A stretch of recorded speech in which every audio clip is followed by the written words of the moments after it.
Bihag Jacqueline Gazo, cum laude.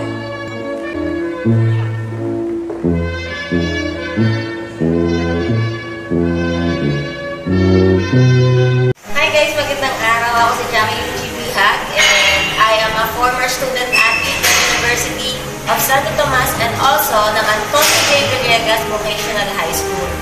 So, unang nagturo sa akin ng softball is si Coach Manny. Siya yung unang nagtyaga sa akin nung grade 7 ako. Para sa mga young athletes, dream big.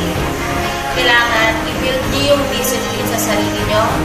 I-build niyo yung trust sa teammates niyo and kay Lord. And also, makinig kayo sa coach niyo. Kasi yung coach natin, hindi lang sila nag-a-advise sa mga games natin, sa tournament. And even, lalong-lalo na sa buhay. Lalo na si Coach Manny, hindi lang kami tinuruan ng mga strategy sa softball. But also, gumanap siya bilang tatay sa amin. Lagi niya kami na-advise, mali yan, ganyan, dapat ganyan. Pag magsimba ka, especially sa mga ganong bagay, na may build yung mismo confidence namin, yung mismo good quality ng personality namin. Mga young athletes, huwag kayong mag-give up sa mga dreams nyo. Lagi nyo i-pursue, and even huwag nyo kakalimutan ng mga academics nyo. Kasi kaya naman tayo naglalaro is para makakuha ng scholarship sa mga magagandang university, and that's the goal. Ohare Maria Celine Reyes, cum laude.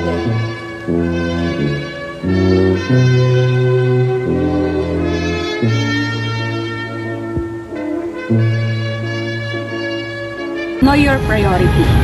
Isipin mo kung ano yung mas mag-i-improve ka, saan ka mag-grow, and for long term na. Kumbaga, di ba? Huwag kang mag-stick doon sa short term na alam mo na magiging limitation lang sa magiging improvement mo someday. Know your worth, open your mind, heart sa improvements, and know your limitations. Maging open ka sa mga learnings and knowledges. Sinyo Danica Malinaw, cum laude.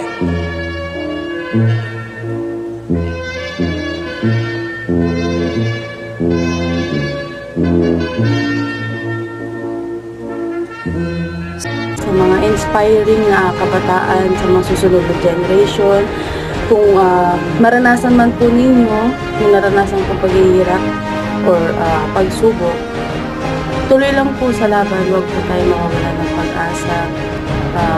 Panalangin, yun lang po ang tanging ginawa kong weapon o panlaban sa mga struggles, mga kahirapan na naranasan ko. Panalangin, number 1, na dapat hindi natin ginawala sa buhay natin. Tiozon Tricia May 5, magna cum laude.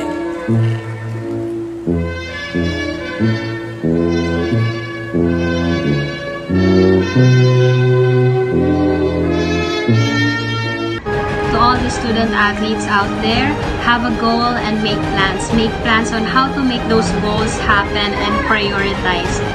Prioritize being a student and athlete.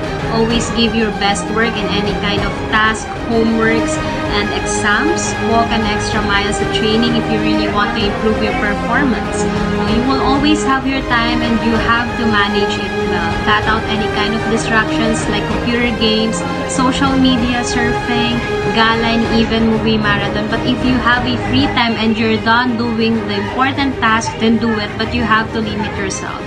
Discipline yourself, be healthy, avoid any kind of addiction, do not smoke, avoid drinking alcohol, and have enough sleep. And always remember the reason why you become a student athlete, because that can motivate you, will keep you inspired, and will help you finish the race.